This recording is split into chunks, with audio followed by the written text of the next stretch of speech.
안녕하세요. 이게 뭐같이 보이는지요? 페인트입니다. 페인트. 우선 저는 남보다 10배나 재주가 많은 사람이에요. 기술도 10배나 많고, 기술도 10배나 많고, 이 나이에 컴퓨터 자격증을 무려 약 10개를 취득한 사람이에요.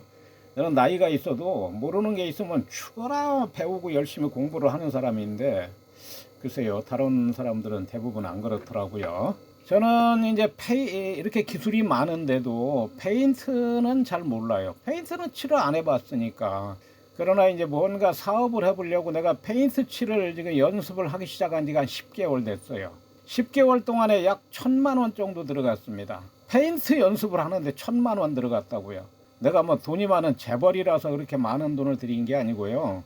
뭔가 사업을 해보려고 사업을 하는 이제 구상하는 단계에 페인트 칠하는 과정이 있어요.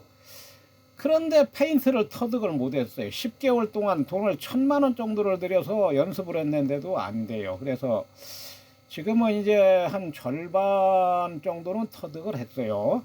뭐 수십 년을 해도 터득하기 힘든 거를 이제 한 10개월 해가지고 터득한다는 건 물론 어렵겠지만, 맨 처음에 얘기했다시피 저는 남보다 재주가 10배나 많고 소질도 10배나 많고 기술도 10배나 많은 사람입니다. 이런 제가 페인트 칠은 정말 어렵습니다. 특히 이제 스프레이건, 에어 스프레이건에 대해서 제가 여러 번 올렸는데요.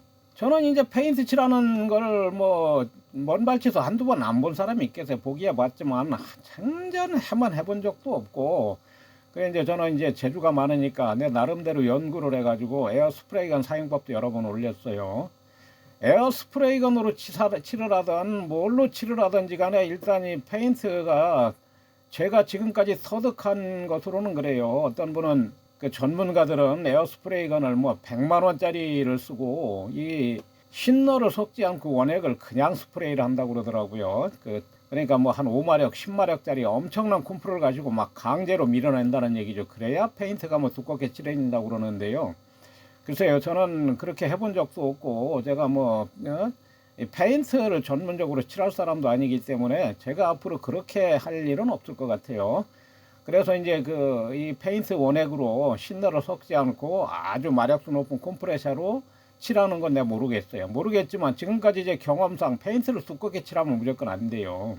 두껍게 칠하면 이게 굳질 않아요. 마르지를 않고, 마르더라도 분명 그 사고가 납니다. 페인트를 두껍게 칠하면. 그러니까 에어 스프레이건을 사용을 하든 붓으로 칠하든 어떤 방법을 쓰든 제가 지금까지 터득한 기술로는 페인트의 농도가 제일 중요해요. 물론 원액을 그냥 쓰는 페인트도 있어요. 제가 하도 페인트를 많이 써보니까 한 1,000만 원어치를 사다가 써보니까 알겠더라고요. 이거를 이제, 그러나 대부분의 페인트는 희석을 해야 됩니다. 쉰너를 희석을 해야 되는데 그 비율을, 저는 이제 어느 정도 터득을 했는데 제가 남보다 10배나 많은 재주를 가진 사람이 한 10개월 동안 연습을 해서 터득을 했어요. 내가 굉장히 어렵다는 걸 아시고요. 요거를 이제 저는 이제 눈대중보다 여기다 나무나무를 집어넣고 이렇게 조금 이따 이제 동영상에 나오는데 저어봐서 이제 농도를 맞추거든요. 이게 농도가 맞지 않으면은 흐르거나 페인트가 줄줄줄줄 흐르거나 기포가 생기거나 마르더라도 이게 사고가 난다니까요. 그건 제가 지금 10개월 동안 터득한 경험이고요. 그 다음에 이거는 지금 이 페인트가 일단 크게 저는 수성과 유성이 있고요. 수성 페인트는 아직 한 번도 잘 안 칠해봤어요. 수성 페인트는 뭐 집에 내장 외장 칠할 때 수성 페인트 쓰는 거고요. 저는 이거 유성 페인트입니다. 유성 페인트인데, 유성 페인트가 뭐 에나멜도 있고, 이거는 이제 우레탄 페인트예요. 그 다음에 라카 페인트도 있고 여러 가지가 있어요. 지금 저도 여러 가지를 씁니다. 처음에는 몰라서 썼고 지금은 알기 때문에 씁니다. 그렇게 해야, 그렇게 나오니까 페인트가 내 원하는 페인트가. 그리고 이제 이게 우레탄 페인트예요. 우레탄 페인트니까 우레탄 쉰너를 섞어 썼어요, 지금까지. 그런데 여기에 우레탄 쉰너도 있고 라카 쉰너도 있고 에나멜 쉰너도 있고 에나멜 페인트도 있고 여러 가지가 있다 보니까 제가 깜빡 헷갈려 가지고 우레탄 쉰너를 넣어야 되는데 여기다 라카 쉰너를 넣었다고요. 이렇게 서로 다른 쉰너를 넣을 경우에 페인트가 희석이 되는 게 아니라 딱딱하게 돌처럼 굳어서 이게 다 버려야 돼요. 그런데 멀쩡해요. 제가 모르고 넣은 거죠, 저도 처음에는. 그래서 이제 이게 문의를 했더니 이 페인트는 그런데요. 이게 우레탄 쉰너를 넣어도 되고 라카 쉰너를 넣어도 된대요. 이거를 저도 이제 공부를 저는 이 나이에도 아까도 얘기했죠. 컴퓨터 자격증을 자그마치 한 10개 정도 취득한 사람이라고요. 이 페인트도 지금 밤낮으로 공부를 10개월 동안 공부를 했으니까 많이 했지만 아직도 절반도 터득은 못했어요. 어차피 저는 제가 쓸 것만 배우면 되니까 페인트의 모든 것을 알 필요는 없지만 어쨌든 이 페인트의 전문가라면은 우레탄 페인트에 라카 시너를 넣었다? 이건 말도 안 되는 거예요. 그래서 내가 이런 얘기를 했더니 뺑기쟁이 40년에 그런 소리 들어본 적이 없으니까 자기 앞에서 그런 말 무식한 소리 하지도 말래요. 아유, 환장하겠네. 내가 분명히 우레탄 페인트에 라카 신너를 쓰고 또 우레탄 신너도 넣어도 아무 이상이 없는데 환장하겠습니다. 자, 이거 보세요. 지금 여기 지금 우레탄 페인트니까 우레탄 신너를 넣어야 되는데 제가 모르고 라카 신너를 넣었어요. 그랬더니 엄청난 속도로 반응을 하면서 지금 저절로 막 이게 섞이는 중입니다. 지금 이게 엄청나게 반응을 합니다. 우레탄 페인트에 라카 신너를 넣으면 이게 아니고 딱딱하게 없어서 버리는 거거든요. 못 쓰는 거거든 이건. 그러니까요, 이 뺑기쟁이 40년에 그런 얘기 들어본 적도 없으니까 자기 앞에서 그런 말 하지도 말래요. 이거 내가 쓰고 있는데 이거 환장하겠다. 페인트를 40년이 아니라 100년, 100살이 됐어도 자기가 모르는 게 있으면 배울 생각을 해야지. 자기 앞에서 그런 얘기 하지도 말라니. 환장했습니다. 이게 저는 이제 페인트는 몰라요. 그래 지금까지 페인트를 지금 한 10개월 연습을 했어요. 그러니까 제가 터득한 페인트에 대한 지식은 전부 신기술입니다. 새로운 기술. 뺑기쟁이 40년 하는 사람은 40년 전의 기술을 가지고 지금까지 우려먹는 거고요. 40년 동안 뺑기칠을 해가지고 먹고 살았으니까 대단하지만 새로운 게 나오면 배울 생각을 하고 야 신기하다 진짜 그런 게 있나 알아볼 생각을 해야지. 뺑기쟁이 40년에 그런 얘기 들어본 적도 없으니까 자기 앞에서 그런 말 하지도 말라니. 환장을 노릇이며 여기 우레탄 신너 페인트에 라카 신너를 넣으니까 기가 막히게 희석이 되잖아요. 굳기는 어디가 굳어요. 그냥 기가 막히게 되는데 환장하겠습니다.